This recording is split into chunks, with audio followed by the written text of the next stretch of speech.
This is Todd. I'm just a regular dude walking the Word. I'm out here at night. It's pretty late here at night. Really, actually, a time similar to when Jesus would have been arrested at night. If someone's coming out here tonight, they're usually not up to any good. They're not like, oh, hey, I just came to, tell you about Jesus. Probably not, okay? Last night, I was out with my wife and we stopped at a place to eat, and then we went to another place that's normally, during the day, it's like calm and a safe place. And we went there and we looked around, and there was all kinds of shady stuff going on all around us. And we were like, wow, we kind of got out of there pretty quick, because you looked over here, something shady was going on. You looked over to the right, something shady was going on. A shoplifter was running out of a store with the guy chasing him. All kinds of stuff going on. And this was at night. Normally, during the day, I don't see that stuff. The Pharisees, they were wanting to arrest Jesus, and they did it at night to, that's when the stuff happens, but they were trying to keep stuff secret and low key. And Jesus, addresses them and says, I was with you every day in the temple. Why didn't you arrest me there? And of course, they don't have an answer for that. Today, we're going to be reading from Mark 14, verses 43 through 52. And we're talking about Jesus being arrested, okay? It says this: just as he was speaking, Judas, one of the 12, appeared. And here he comes appearing. Remember, a couple episodes we talked about Judas was told by Jesus, you will betray me. Jesus gave him a chance also to repent. But, he just took off, okay? After he was confronted by Jesus, he took off, all right, and left. So now, here he comes, and look, he has his entourage with him, to betray Jesus, okay? So, Judas, one of the 12, appeared. With him was a crowd armed with swords and clubs sent from the chief priests, the teachers of the law, and the elders. Can you imagine if you had like a church today and you had a bunch of guards coming, and who were they sent by? Well, the pastors of the church, they came. Like, what? Well, why would they be coming after me? But anyway, that's what's happening. The religious leaders are sending the guards, armed with the clubs and swords and everything, after Jesus. All right, so a crazy thing there. The religious leaders are the ones that sent these guys, okay? Verse 44, now the betrayer had arranged a signal with them. The one I kiss is the man. Arrest him and lead him away under guard.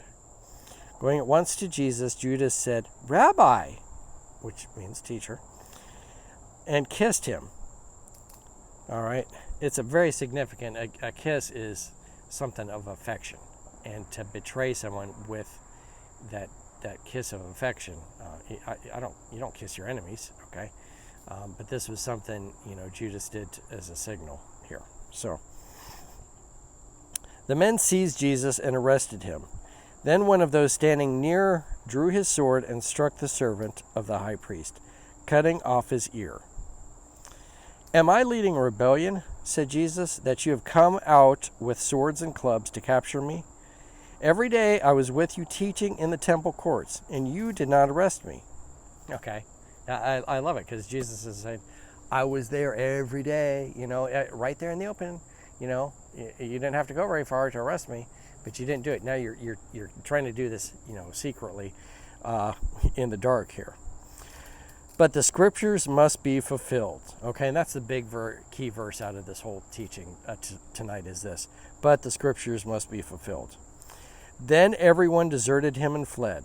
And it's just like Jesus had said in the Last Supper when they were all, they were walking away from the Last Supper. He said, y'all are going to leave me. And they're like, no, we'd never do that. And come on. Boop, they're all gone. Just like that, okay? A young man wearing nothing but a linen garment was following Jesus.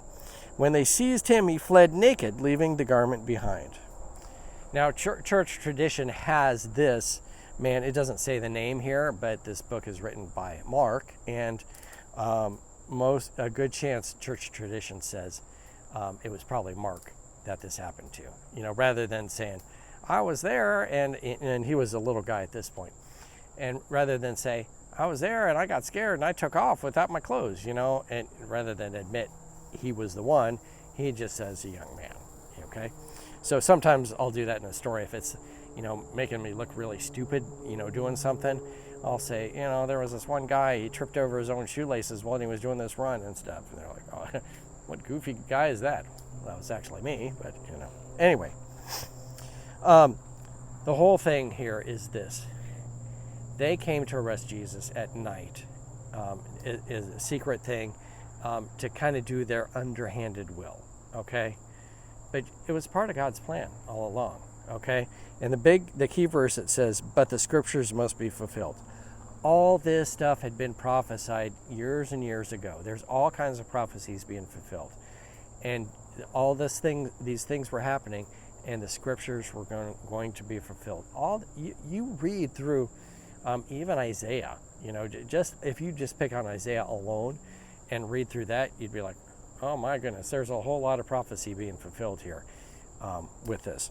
And that's what's happening. He is fulfilling prophecy here in this.